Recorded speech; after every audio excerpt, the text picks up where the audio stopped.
Bonjour à tous, alors aujourd'hui je vais vous présenter mes deux dernières acquisitions. D'abord l'oracle des familiers que vous avez dû voir sur pas mal de chaînes, de Deborah Blake, illustré par Elisabeth Alba, chez Arcana Sacra, donc dans la même lignée que l'oracle Histoire de sorcière. Voilà, ça fait partie de ce qu'on appelle les doudou decks. Donc, je pense qu'ils vont bien aller ensemble, vu que c'est la même illustratrice, dans le même esprit. Voilà. Il y a le tarot aussi, moi, j'ai pas le tarot. Voilà. Donc, il y a un petit livret, qui, je pense que, Histoire de sorcière, il me semble. Petit, oh, aussi un petit peu, oui. Alors, il est en couleur. Et il est fait de la même façon que l'oracle, c'est-à-dire que l'oracle Histoire de sorcière, c'est-à-dire que c'est fait par éléments. On a la terre en vert, l'air en bleu, le feu en rouge, l'eau en bleu mais plus foncé.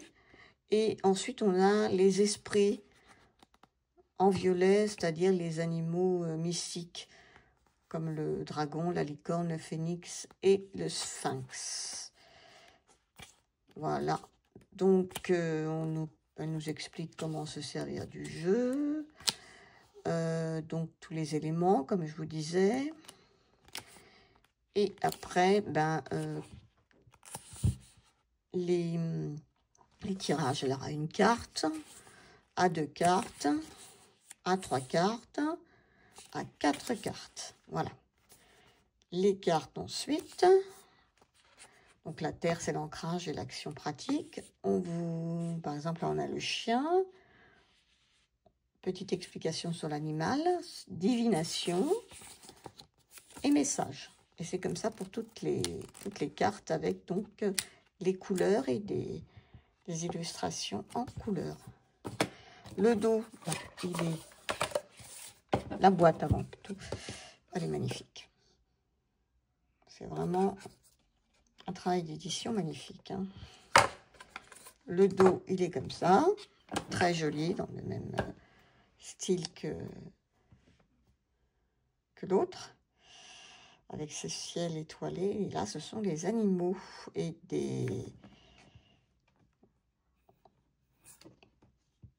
comment dire, des ustensiles de sorcière, mais sur les cartes, on a essentiellement des animaux. Alors, il n'est pas dans l'ordre, donc vous allez voir un peu. Il y a par exemple ici en rouge le feu.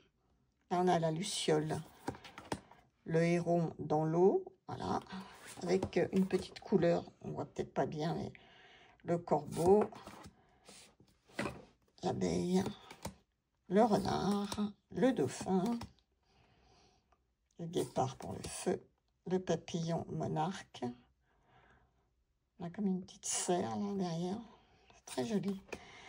Le lapin, le singe, qui fait les siennes. Le faucon, il n'est pas dans la nature d'ailleurs. Ouais. Le faucon, voilà, c'est le sphinx pour les animaux fantastiques. La libellule. Sanglier, la tortue de mer, la petite grenouille, oiseau-mouche. Oh, c'est rigolote ces petites loutres. Le petit castor. Ben voilà notre dragon. La licorne. Là, nous avons... ils ont mis le lion, mais enfin, c'est la lionne, là, hein, avec ses bébés. Hein. C'est plutôt la lionne. Bon, le raton laveur, l'araignée, le serpent, notre chat noir, bien sûr, la carpe-coille, le phénix. On tirera une petite carte pour voir. Bon, ça, c'est mignon, les inséparables. loup, cheval, l'ours, la chauve-souris et le hibou. Le hibou, c'est la carte que j'ai tirée ce matin. Magnifique. On va faire un petit tirage, on va voir ce que ça nous... Puis je vais vous lire le message. Vous allez voir les messages que ça nous donne.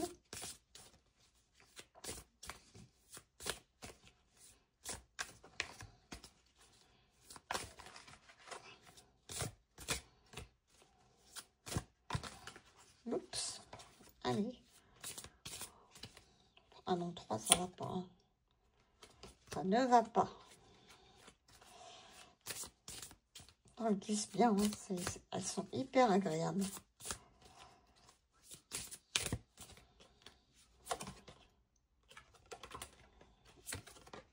Allez, celle-ci, ça sera la bonne. Top, top. On va la mettre là. C'est le papillon monarque. C'est la carte 6 dans l'élément R. Alors, la 6 dans l'élément R, c'est le bleu clair. Le monarque est un pollinisateur essentiel qui dépend de l'asclépiade, une plante où il pond ses œufs et qui constitue l'unique source de nourriture pour ses larves. Ce papillon majestueux migre chaque année, parcourant des distances immenses pour se reproduire et pondre ses œufs, défiant toutes les probabilités dans son désir de survie. Il est un symbole d'espoir et de foi, et le simple fait d'en voir un peut nous remonter le moral. En divination, cette carte peut vous dire de vous accrocher en dépit de ce que vous pouvez traverser. Vous avez peut-être l'impression que les chances sont contre vous, mais il faut avoir la foi que vous finirez par vous en sortir. Il arrive qu'on n'ait rien d'autre que l'espoir et la foi, mais ils peuvent être suffisamment puissants pour nous soutenir sur de longues distances et nous aider à surmonter des épreuves difficiles. Ça, c'était en divination. En message, c'est le monarque semble fragile et délicat, mais il persévère et va au bout du voyage, en dépit de tous les obstacles que la vie lui envoie. Vous pouvez puiser dans le pouvoir de l'espoir pour continuer d'avancer quand de lourds nuages s'amoncellent. Cherchez la lumière, allez vers ce qui va nourrir votre esprit. Est-ce que vous vous concentrez sur le positif ou au contraire, est-ce que vous ne voyez que le négatif? On peut aisément perdre la foi dans le monde et en soi, mais cela vaut la peine de demeurer aussi positif que possible. Bon, un beau message d'espoir en tout cas. Voilà pour ce jeu. Et puis,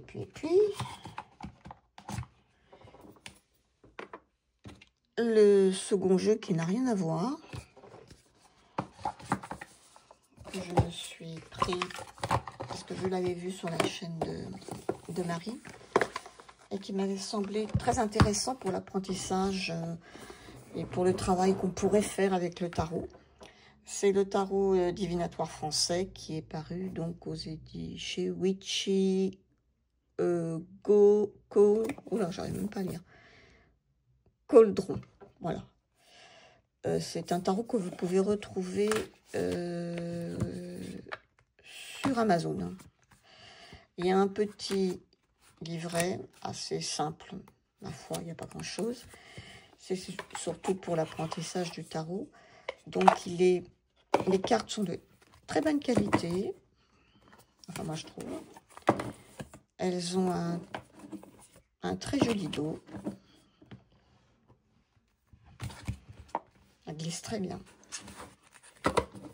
Elles ne sont pas glossy, mais elles glissent vraiment.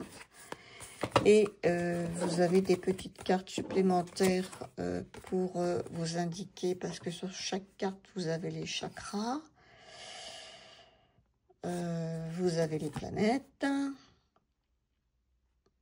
On vous met les signes, le tableau des planètes avec la correspondance. Par exemple, le soleil, c'est l'esprit conscient et l'ego. Vénus, amour et plaisir. La lune, les sentiments et les instincts. Voilà. Et puis les signes du zodiaque avec les dates. Tout ça apparaît sur les cartes. Alors, vous avez le tarot traditionnel en petit, le numéro de la carte, la 0 pour le mât, avec un petit mantra pour les majeurs. Il est temps de se lancer dans une toute nouvelle ère. Une petite définition, des petits mots-clés, quelques petites choses à l'endroit. Innocence, liberté, originalité, aventure, voyance, folie, etc. etc. Et à l'envers. Voilà. Après, pour les mineurs, c'est pareil, mais il n'y a pas de mantra. Les mineurs, vous avez un mot-clé dominant. Par exemple, là, on a le 4 de denier, on a budgétisation. On a la polarité de la carte aussi. Oui ou non, ou peut-être. Donc, comment dire, le chakra, et puis les signes planétaires et zodiacales. Voilà, toujours signification à l'endroit, à l'envers.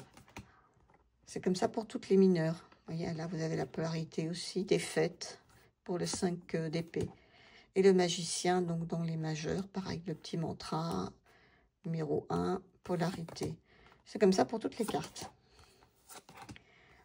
Alors, je trouve que c'est très bien fait, parce que ça permet, quand on est dans l'apprentissage du tarot, ou même quand on connaît un peu le tarot, ben, je trouve que ça donne d'autres visions aussi de ce qu'on peut avoir par rapport au livret ou aux autres jeux qu'on a en sa possession. J'ai trouvé qu'il y avait des choses un peu différentes aussi. Donc ça permet d'avoir une approche différente du tarot et puis d'approfondir ses connaissances ou même les débuter avec ce type de jeu parce que tout est écrit sur la carte et ça c'est bien plus facile. Hein. Je reconnais que de prendre un bouquin, que de... Voilà. Là au moins, puis alors elles sont très agréables à manipuler, vraiment. Hein. Ce sont des très belles cartes avec des fonds assez jolis aussi. Donc de couleurs, ça fait une jolie palette de couleurs. Et c'est un jeu qui n'est pas cher. Hein. Je crois que je l'ai dû le payer même pas 20 €.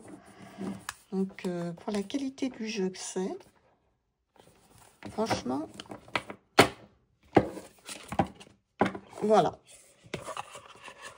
Ben voilà, c'était tout. Les achats, comme je vous disais, moi j'essaye de faire attention, de trop acheter parce que je préfère utiliser les jeux que j'ai. Pour le moment en tout cas, voilà. Et de chaque côté de la boîte, il y a, ça c'est marrant, cher passé, merci pour toutes les leçons et cher futur, je suis prêt. Voilà pour ces deux nouveautés que je viens de recevoir à la maison. Donc, sur ce... Oh, et on va tirer une carte de celui-là, pourquoi pas, après tout. Hein. Bah ouais, après tout, on va le lire, comme ça, ce que ça nous met. À une carte, le tarot, ça se fait aussi. Hein. Voilà. Nous allons voir ça tout de suite. Allez, hop. Eh bien, écoutez, c'est l'as de bâton. L'as de bâton, l'inspiration, c'est définitivement une carte positive. Hein. On a un grand oui. On a le chakra couronne avec je sais. On a, alors les signes planètes, excusez-moi, mais je ne le connais pas par cœur. Qu'est-ce que j'ai fait? Voilà, il est là. On a c'est associé au signe du lion. Et pour la planète, c'est quoi pour la planète? Bah. Ah non, pardon, c'est associé, j'ai dit n'importe quoi, au signe du bélier.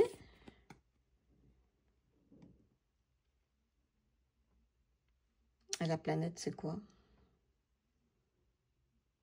Ben, il n'y a pas. Qu'est-ce que c'est? Le bélier, et ça, c'est... C'est pas très clair, hein. Ça, c'est le bélier, oui. La planète, je vois pas. Et puis ça, c'est un autre signe zodiacal, celui-là. C'est quoi? Le bélier et le lion. Bon, il y a deux signes. Le bélier, le lion.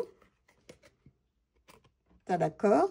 Et ça, c'est quoi, cette flèche? Ben ça, je sais pas du tout. Vous voyez pas. Ah bah mince alors. Ou alors, c'est un autre signe. Ah oui, non, non, là, c'est 3 signes, en fait. Là. Non, mais il n'y a pas de planète. Donc, c'est associé à 3 signes zodiacales, excusez-moi. On a le bélier, le lion et le sagittaire. Bon, bah, le bélier, c'est mon signe. Sagittaire, c'est mon ascendant. Bon. Eh bien, écoutez, nouveau départ, bonne nouvelle. Démarrer physiquement quelque chose. Démarrer physiquement quelque chose, pardon. Étincelle créative, nouvelle initiative, trouver une nouvelle passion. C'est l'enthousiasme, c'est l'urgence, c'est accepter un défi, c'est un potentiel. C'est un talent, c'est une croissance, c'est de l'action, voyage, excitation, entrer dans le jeu. Et donc, c'est positif tout ça. Donc, c'est surtout l'inspiration. Vous savez, un l'as de bâton, c'est ça. Et dans l'autre sens, c'est qu'on est un petit peu hésitant et dans les opportunités ratées, talent, potentiel, gâché, infertilité. Voilà, bon, on va le prendre du sens positif. De toute façon, je l'ai tiré à l'endroit. De nouveaux départs et de bonnes nouvelles. Voilà. Sur ce, j'ai fini avec cette carte et je vous souhaite une excellente journée. Il y a une prochaine vidéo et surtout prenez bien soin de vous. Au revoir.